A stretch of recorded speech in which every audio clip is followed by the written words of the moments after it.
जगन्नाथपुरी के एक राजा थे। कहते हैं कि नित्य जगन्नाथ महाप्रभु का महाप्रसाद उनके यहां आता था। ध्यान से सुनना, महाप्रसाद आता था और राजा जगन्नाथ जी से इतना प्रेम करते थे कि प्रेम से महाप्रसाद आते ही पहले दंडवत प्रणाम करते थे प्रसाद को और फिर उसको स्वीकार करते थे। चैतन्य महाप्रभु कहते हैं महाप्रसादे गोविंदे, जगन्नाथ महाप्रभु का जो भात प्रसाद है उसका एक एक तिनका जगन्नाथ जी का स्वरूप है। तो राजा का नित्य नियम था, जैसे प्रसाद आता तो प्रणाम करते, उसको पाते और फिर अपने क्रिया में लगते।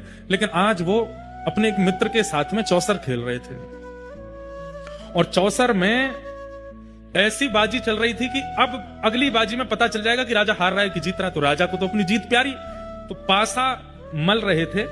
उसी समय महाप्रसाद आया।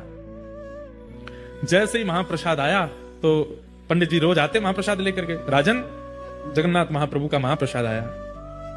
तो राजा इतना ज्यादा ध्यान लगा करके खेल रहा था, उसने एक हाथ में पासा लिया, महाप्रसाद को प्रणाम किया और फिर रुकिए अभी लेता हूं, और फिर से पासा खेलने लगे। तो पुजारी जी को नित्य का नियम तो पता था राजा का, लेकिन आज का जो व्यवहार था ये पुजारी जी को अच्छा नहीं लगा। बोले बताओ पासा इतना जरूरी है, वो चौसर इतना जरूरी है कि महाप्रसाद को कह दिया रख दो, पाएंगे। थोड़ी देर तो पुजारी जी वहां खड़े रहे, लेकिन राजा हंस हंस करके खेल रहा था, इतना मगन था उसमें। पुजारी जी प्रसाद वापस ले गए अपने साथ। जब खेल पूरा हुआ, राजा जीत गया, हंसा, उठ करके अपने मित्र को हृदय से लगा, आज तो बड़ा आनंद आया खेल में, बड़ा बढ़िया। थोड़ी देर बातचीत हुई, मित्र जब चले गए तो राजा ने तुरंत पूछा वो महाप्रसाद आया था कहाँ है? तो सैनिकों ने बताया। पंडित जी खड़े रहे थोड़ी देर, पता नहीं, फिर ले गए अपने साथ। राजा दौड़ करके गए पंडित जी के पास, बोले आज आप महाप्रसाद वापस क्यों ले आए? तो पंडित जी की आंखें लाल पड़ी थी। बोले कि राजन, ये महाप्रसाद कोई अन्न नहीं है, कोई दाल भात नहीं है, कोई सामग्री नहीं है, साक्षात जगन्नाथ जी हैं। और जगन्नाथ जी किसी के द्वार पर आते हैं और जिसके द्वार पर गए वो दूसरे कार्य में व्यस्त है। जगन्नाथ जी किसी के यहां ऐसे खड़े होकर के प्रतीक्षा नहीं करेंगे।